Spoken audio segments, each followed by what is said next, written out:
Well, good afternoon on this feast of St. Joseph the Worker. I always love it when both our Latin contingent and our contemporary contingent have feast days that perfectly overlap. And this gives us one of those days where we can celebrate something in common, or at least we would be able to if health conditions had been a little bit more favorable. Nevertheless, I feel inclined to wish you all a happy St. Joseph's Day, or if you're watching this at a later date on replay, um, well, happy whatever day that you might happen to watch it upon. One of the things that has come up recently is our consistent attempts, both on the level of the bishops and on the parish level, to try to find new ways to contend with the current situation. And I realize it has been a real ache in people's hearts that we cannot offer the sacraments and we cannot offer them as freely as we once did. So there is something that I am quite pleased to announce to all of you who are watching. This upcoming Sunday at 11 a.m. we will be having our first ever drive-in Mass. No, I'm not joking. What we have done is we have obtained a radio transmitter, and we are going to be offering the Holy Sacrifice of the Mass in front of the main entranceway in front of Kenna Hall. So all of you who wish to attend the Mass simply need to literally drive in. We will have ushers there to direct your parking, and if all goes well, the entire Mass will be transmitted directly into your car radios on a radio frequency still yet to be determined. Say a little prayer this works well. Of course, unfortunately, I will not be able to distribute communion to such a large crowd, but we will have a spiritual communion that we will all pray together, and hopefully our participation in this is something that will not only be pleasing to God, but spiritually satisfying to our own hearts, especially in these difficult times. So I do hope to see many of you there. As I was reflecting upon that, I am hearing more and more stories of individuals who are either ill with COVID or are terrified because of the situation that the COVID virus has presented to us. And in light of that, I recalled a certain passage about the prophet Elisha.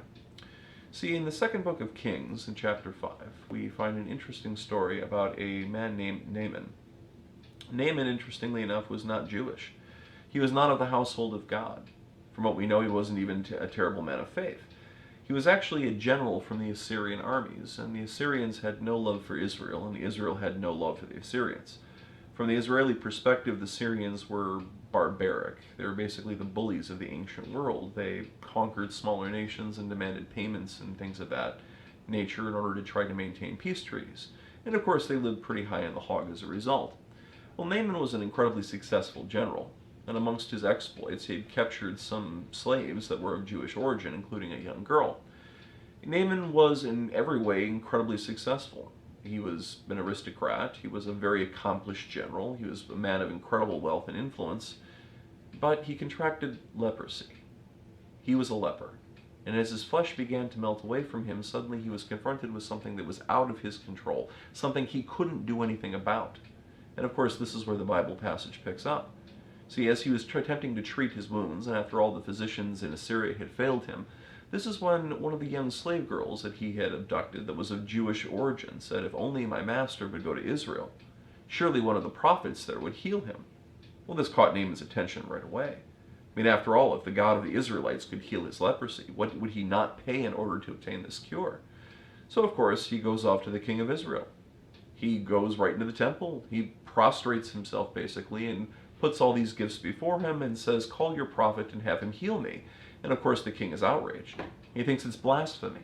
He actually stands up in the courtroom and rips his garments as a sign of his outrage at this and says, "Am I a god that I have the ability to heal you of your leprosy? Do you think I hold the keys of death and life itself, that I have the ability to do this for you?" But of course, one of the prophets, Elisha, who was the understudy of the great prophet Elijah, hears of this incident, sends word to the king and says, "Send him to me, that even in Assyria they might know that there is a God in Israel." And of course, this is where we have our passage today. Naaman came with his horses and chariots and stopped at the door of Elisha's house. Elisha sent him the message, "Go and wash 7 times in the Jordan, and your flesh will be healed, and you will be clean." But Naaman went away angry, saying, "I thought that he would surely come out to me, and he would stand there and call upon the name of the Lord his God, and would move his hand over the place, and thus cure the leprous spot. Are not the rivers of Damascus, the Abana and the Parthar, better than all the waters of Israel? Could I not wash in them and be cleansed? With this he turned about in anger and left. But his servants came up and reasoned with him. My father, if the prophet had told you to do something extraordinary, would not you do it? All the more since he told you, wash and be clean. So Naaman went down and plunged into the Jordan 7 times, according to the word of the man of God. And his flesh became again like the flesh of a little child, and he was clean. He returned with his whole retinue to the man of God. On his arrival he stood before him and said, Now I know that there is no God in all the earth except in Israel. Please accept a gift from your servant. Elijah replied, As the Lord whom I serve lives, I will not take it. And despite Naaman's urging, he still refused. Naaman said, If you will not accept, please let me, your servant, have 2 mule loads of earth, for your servant will no longer make burnt offerings or sacrifices to any other god except the Lord. As we reflect upon this mysterious notion, we begin to realize that sometimes God does ask us to do elaborate things. Sometimes God asks us to do very simple things.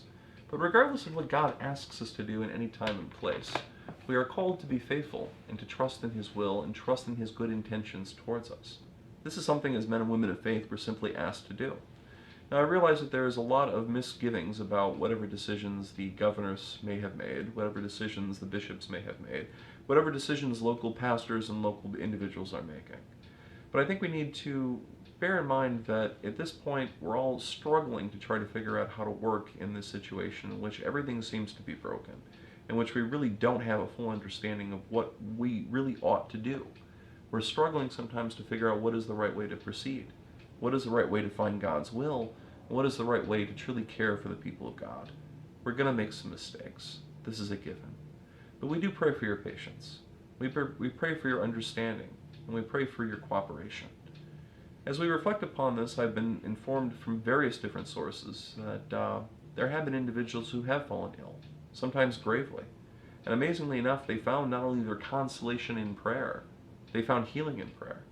I was recently having a conversation from a young woman who told me about years worth of physical conditions, that after countless visits to the doctor, she virtually gave up ever having some form of relief or a cure, until she brought them to prayer, until she presented them before our blessed Lord, and from what she told me, he effectively reached out in prayer and brought her the relief she had always wanted for, restored her sufficiently enough that she was able to pursue the vocation to holiness that she felt was in front of her. And as I was reflecting upon this, I don't think it's fair to try to make some sort of claim that as long as we believe enough, whatever physical ailments fall upon us will be safeguarded. I don't think it's fair to say that if we simply believe enough, we should have no concern or take no precautions against the epidemic that's at hand. I think that would be testing God. But one thing that we do need to be rooted in is the notion that God is greater than the COVID virus. God is greater than all of the evils that seem to be oppressing us. God is greater than all of the sin that we have committed throughout our lives, and God is greater than the fear that is within our hearts.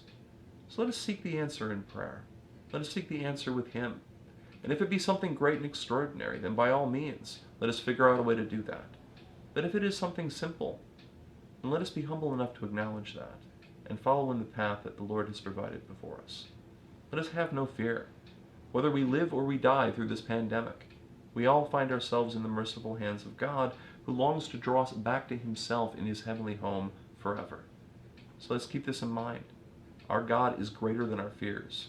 Our God is greater than all that seeks to oppress us, and our God is greater than the COVID virus. Let us not be afraid. Let us keep our minds focused and our hearts focused upon that. Let us hold one another in prayer. And until I address you again, may God watch over you. May God protect you, and may God love you. Amen.